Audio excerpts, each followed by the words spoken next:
What's up YouTube, welcome back to another video on my channel Skotrix, and today as you see we are back on NBA 2K21 for another build guide video. And in today's video I'm going to be showing y'all how to build the best two-way finisher in NBA 2K21. This is the best all-around lockdown build in the game. It can guard point guard, shooting guard, small forward, power forward, and centers, and it's also really good at finishing at the rim and has quite a bit of playmaking. So without any further ado, let's get right into the build here.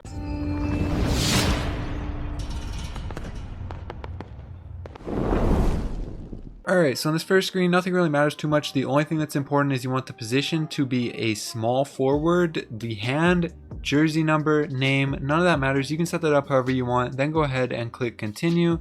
Now for the skill breakdown, you're going to want to go down to the pure red one, the one with the most red where it's almost all red and nothing of anything else. This one right here, you can see your defense stats are already looking crazy, but they're going to get so much better from where they are right now even. It's really crazy how good this build actually is at defense, and it's also really good at finishing. You're going to have contact dunks right off the rip. You can see the finishing is already looking nice. It's going to get even better from there, but this is the pie chart you're going to want right here, pure red, the one with the most red, the most defense. Now for the physicals profile, you're going to want to take this top one, pure speed, just because it's really important to have high speed when guarding, you know, quick point guards like play shots or shooting guards, or even like point forwards that are going to be really quick. So you're going to want to take the pure speed one. You'll still have a decent amount of strength to guard big men in the post, so don't worry about that. That's not nearly as important as having the speed so that you can guard every position. So this is the one you want right here, the top one for the physicals profile. Now for the attribute and badge distribution right here, first off for finishing, you just want to max out your close shot, driving layup, driving dunk, and standing dunk. Just like that, you get 14 finishing badges. That's going to be the perfect amount.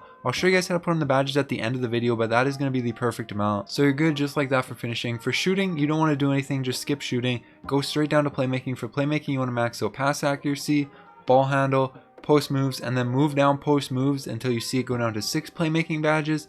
And then just move it up one, so you have the 55 post moves, so that you can get those 7 playmaking badges right there. Then you can go down to defense right here. First, just skip interior defense, max out lateral and perimeter, max out steal, block, and both rebounds, and then put your remaining attributes right here into interior defense. You have 30 defense badges with this build, and you're really good all around. Like I said, the defense stats are going to get even better from where they are right now, so don't get too caught up on it for the time being. But once your stats look like this, you can go ahead and click continue on to the next screen. For the body shape right here, it doesn't matter. You can take whatever you want. It's really all personal preference depending on how you want your build to look. It won't affect how the build plays at all. I'll probably just take slight for this build because I never ever take slight.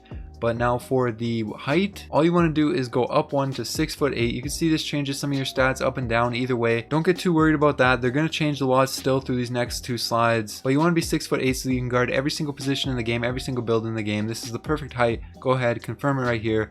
Now for the weight, you want to go down pretty skinny. You're going to be 190 pounds. You can see right here, if you go down to 189, you lose that interior defense. You don't want that. If you go up to 191, you lose that speed. You don't want that. So 190 pounds is the perfect sweet spot. Your dunk goes up 1, your speed goes up quite a bit to 86. And remember, once you run on the treadmill, that'll be 90 speed. So you'll be fast enough to guard every single build. And also some of your other attributes change a little bit, but nothing really crazy here or there. So 190 pounds, that's where you want to be with this build.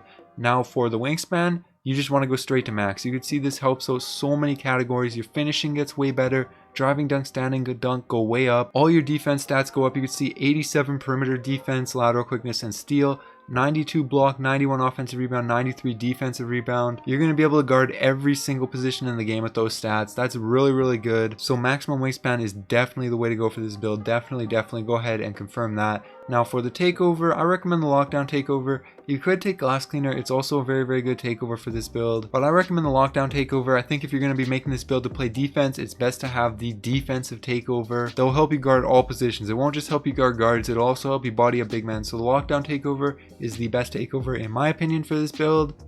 And as you can see right there, two-way finishers, shades of Sean Marion, Jonathan Isaac, and Michael Porter Jr.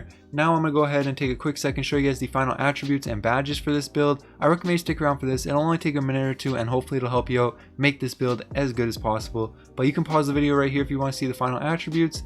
Now onto the badges. First, for finishing, you just want to get Relentless Finisher on gold, Slithery Finisher on gold, Contact Finisher on gold. Then you're going to want to get Giant Slayer on gold, and also Fancy Footwork on silver, just like that. This is the best way to set up the finishing badges for this build. Go ahead and confirm that. For shooting, you just want to get slippery off ball. This is really more of a finishing badge than a shooting badge. It'll help you get by people when you're cutting to the rim to get lobs. And since you can't shoot anyways, you don't really need any other shooting badges. Now on to playmaking right here. First, you're going to want quick first step onto gold. Unpluckable onto bronze, that's really all that you need unpluckable onto. And then I recommend getting downhill on gold, which is kind of a weird badge. You might be saying, why would I get that when I could get like needle threader, handles for days, or some other badge like that? But you really don't need those badges. If you have downhill on gold, you're going to be so fast on the fast break and you'll be dunking on everybody in the fast break. It really is the perfect badge for a build like this, so that's why I recommend it. Go ahead and confirm that. Now for the defense badges right here, obviously a bit of personal preference since you have so many, but I recommend getting Chase Down Artist on Hall of Fame, Clamps on Hall of Fame, Intimidator and Interceptor both on Hall of Fame, Rim Protector and Rebound Chaser both on Hall of Fame, and then get Pick Dodger on silver, Heart Crusher on silver, Box on bronze, and Worm on bronze, just like that. I think this is the best way to set up the defense badges for this build, but obviously there's a little bit of personal preference depending on how you're going to be playing with it, what positions you're going to be guarding, and what you're going to be doing. So you can set it up depending on your personal preference, but this is how I'm going to confirm it right here. And there you guys go. That's how you build the best two-way finisher in NBA 2K21. Hopefully you enjoyed the video. If you did, make sure you like, subscribe to my channel if you're new. I upload daily NBA 2K21 content, and I also stream on Twitch. The link will be in the description. Make sure you go follow me over there as well. But anyways, that's going to be it. Alright, peace.